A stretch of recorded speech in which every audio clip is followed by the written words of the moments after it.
하. 책을 읽는데 그치지 말고 책을 써라. 글을 읽고 쓰는 능력으로 인해 인간의 삶은 커다란 변화를 이루었다. 뇌는 신체 무게 중 3% 정도밖에 안 되지만 에너지 소비로 따지면 총소비량의 20%를 차지한다. 생물학자인 브루스 리튼 박사는 인체의 행위뿐만 아니라 상태마저 DNA가 아닌 생각에 따라 결정된다고 이야기한다. 그는 DNA 역시 사고의 영향을 받는다고 주장하기도 한다. 두뇌는 모두 선천적인 유전 관계로 보았던 나는 신선한 충격이었다. 여러 위인이나 성공자들은 누구나 자신이 되고자 하는 모습의 상상력을 확신했다. 그들은 이런 사실을 마치 알고 있기라도 하듯 강한 믿음의 사고체계에 자신의 미래를 맡겼다. 우리는 살면서 습관화된 하나의 관념에 사로잡혀 자신도 모르게 변화에 둔해진다. 이것이 우리가 말하는 고정관념이다. 세계적으로 유명한 동기부여 전문가이다. 행복을 그리는 철학자로 불리는 베스트셀러 작가인 앤드루 매튜슈는 고정관념에 매달려 있다 보면 그것이 옳다는 사실을 증명할 기회를 자꾸만 스스로 만들어내게 된다. 그러나 일단 한 번만 그 고정관념에서 벗어나게 되면 계속해서 같은 문제 때문에 같은 교훈을 배울 필요도 없고 인생 자체도 바뀔 것이라고 말한다. 사고의 폭을 넓혀야 함은 자명한 사실이다.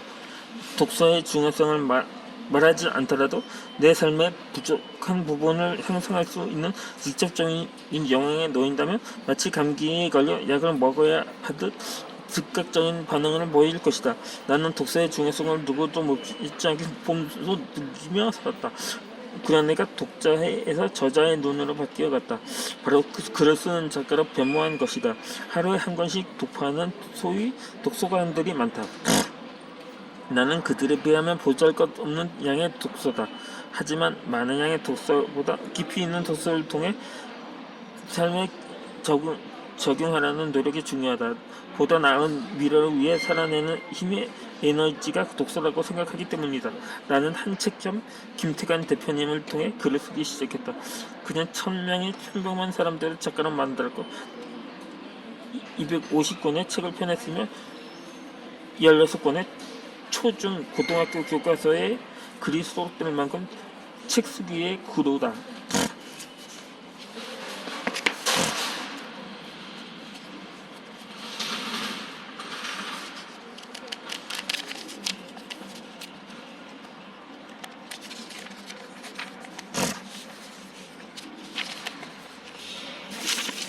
처음에 책을 쓴다는 것을 거부감과 함께 스스로가 부끄러웠다. 글이란 유명 대학의 국어 국문학과 출신이나 삶의 무게가 남다른 이들만이 가지는 특권점으로 여겼기 때문이다. 나 또한 나만의 큰 착각이나 사실을 대표님을 통해 깨닫게 되었다. 나는 스스로가 더욱 성장하고픈 열망에 읽는 것을 위주로 했던 독서를 글을 쓰는 위치로 탈북했다. 지금은 평범한 직장인들도 책을 쓰는 시대가 되었다.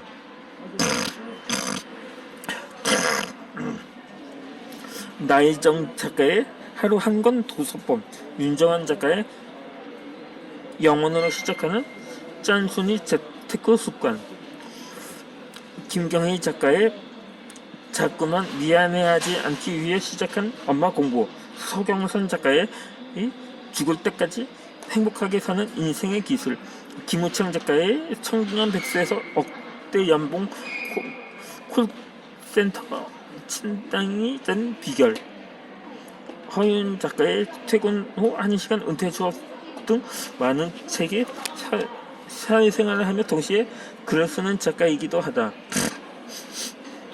글을 쓴다는 것은 나를 객관적으로 알아갈 뿐더러 나의 경험으로 다른 사람들에게 도움을 주고자 하는 행위다.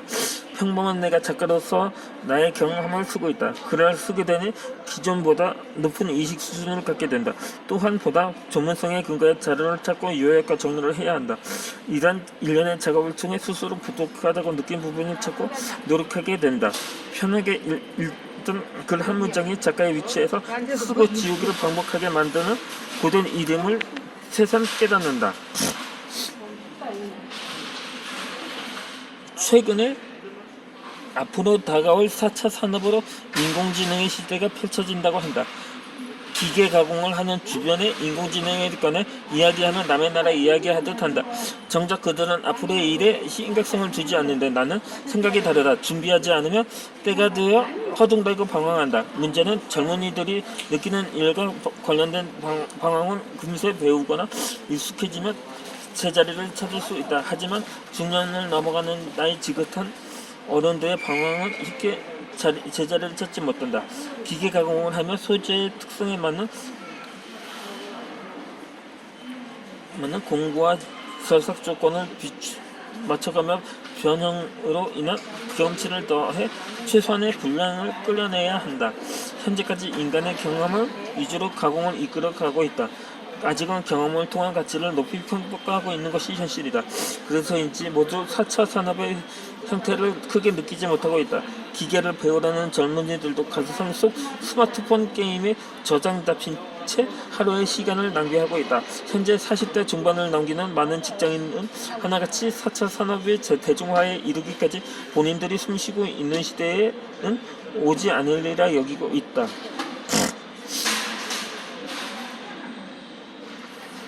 세계 로봇 연맹에 따르면 대한민국은 로봇이 인간을 대체하는 비율 1위인 나라다. 인간 근로자 1만 명당 로봇 수는 세계 평균 69대인데 대한민국은 531대나 된다. 이 연구가 인용되어 있는 에이트의 저자 이지성 작가는 앞으로 다가올 4차 산업은 인공시대가 온다.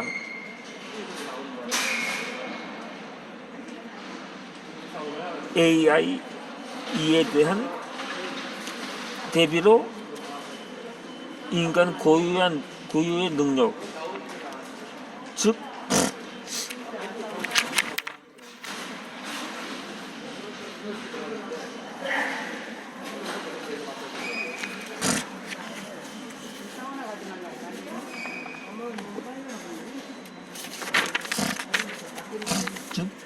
공감 능력과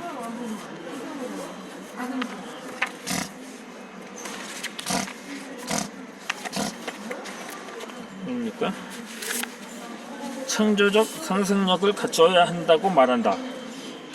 기계 가공 분야에 일하는 나로서는 예민해지는 부분이기도 하다. 그렇다면 어떻게 공감 능력과 창조적 상상력을 배양해 앞으로 다가올 4차 산업에 대비할 것인가를 생각하지 않을 수 없다. 대안으로 책을 읽고 토론하고 글을 쓰는 것을 핵심으로 삼으라고 말한다. 내가 살아가는 동안 4차 산업의 대중화가 이루어지지 않던 간에 대비하려 한다.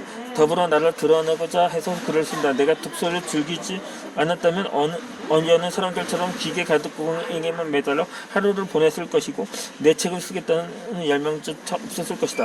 독서가 좋은 건 삶을 되돌아보게 하는 겸손함과 있는 동안에 고독을 통해 미래를 상상하게 만드는 에너지 때문이다. 글을 쓴다는 건 내 삶을 되돌아봄과 동시에 나의 경험이 누군가에는 분명 도움이 되리라 생각한다. 메모 독서법에 신정철 작가는 굳이 글을 써야 하는 이유로 쓰는 사람은 자기 삶을 살아가는 힘을 갖게 되며 책을 제대로 소화하기 위해서라고 말한다. 글을 쓴다는 건 때는 자신을 조소하는 부끄러움의 용기가 필요하다. 지극히 이런 일련의 활동으로 글쓰기를 공감하는 능력을 향상시키는 데 도움을 받는다. 온종일 감정이 없는 기계와 씨름하는 나로서는 감성을 훈련하는 좋은 번복기로 글을 쓴다. 그와 동시에 4차 산업에 대비할 역량을 키워나간다. 독서를 하며 습관적으로 마음에 와닿는 구절을 만나면 빨간 책판으로 줄을 긋고 동그라미를 그리기도 한다. 그러고는 내 생각과 일치하거나 반문이 생기면 여백을 이용해 낙서하듯 써내려간다. 이런 독서 습관은 어느 날 하루의 감사일을 일기 쓰듯 써보라는 한 책 한 권을 통해 알게 되었다.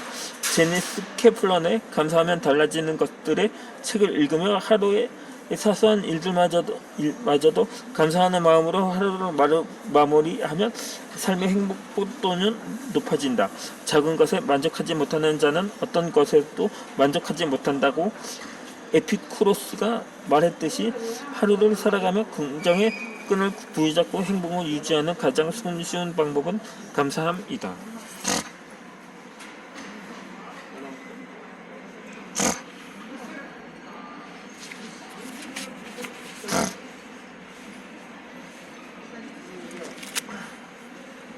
태어나 처음 글을 쓰게 된 건 아마도 초등학교에 입학해 일기란 걸 접했을 때다.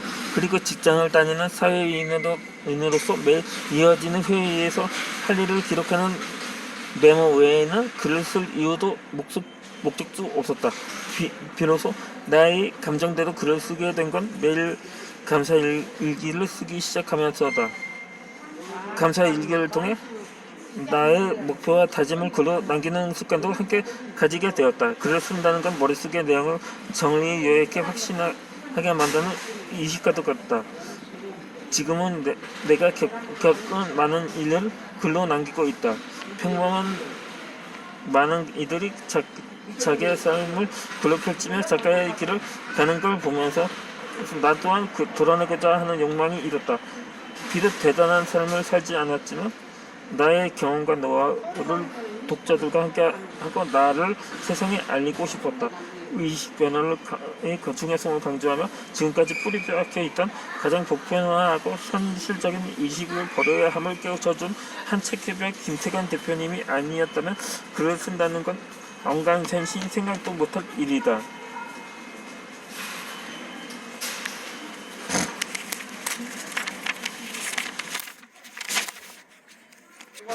삶을 돌이켜 한 권의 책은 어떤 이들의 위로보다 가르치며 위안이 되었음을 알기에 책을 쓴다는 것에 기쁨보다는 책임이 크게 다가왔다. 4. 한 분야의 책 50권만 읽어도 전문가가 된다. 독서의 필요성을 강조한 내용이다. 독서를 통한 가장 큰 이득은 생각의 폭이다. 생각의 폭이 커지면 양반과 노비의 사회 구조에 반발이 두려워 그들만의 울타리를 만들어 적군조차 맡게 만들었다. 오늘날에는 정보의 홍수로 인해 문자를 해석하는 능력보다는 길러내는 능력을 배양해야 한다. 한 번 잡은 책은 다락 없었을 때까지 읽었다는 세종의 백습은 유명하다. 그러나 이 글을 쓰는 나에게도 매일 꾸준히 읽고 쓰는 행위는 그리 만만한 일이 아니었다. 세계적인 동기부여가 브라이언 트레시 씨는 자신의 인생을 스스로 책임져야 한다는 것을 인식하고 책을 읽으면서 인생이 달라지기 시작했다고 한다. 그는 매년 50권씩 3년을 읽으며 그 분야의 전문가가 되고 매년 50권씩 5년을 읽으면 그 분야의 전국적인 전문가가 되고 매년 50권씩 7년을 읽으면 세계적인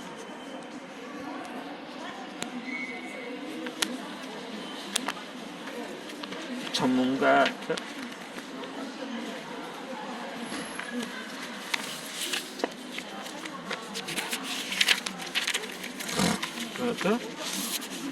된다고 말했다. 나는 자기계발 분야의 서적만을 읽어왔다. 신용불량자가 되고 파산을 경험하면서 고난과 역경을 이겨내 성공의 길을 걷는 위인들의 지혜를 읽었다. 얼마 전부터는 의식을 변화시키는 책을 중점적으로 읽는다. 그리고 부와 풍요에 관한 책을 위주로 읽는다.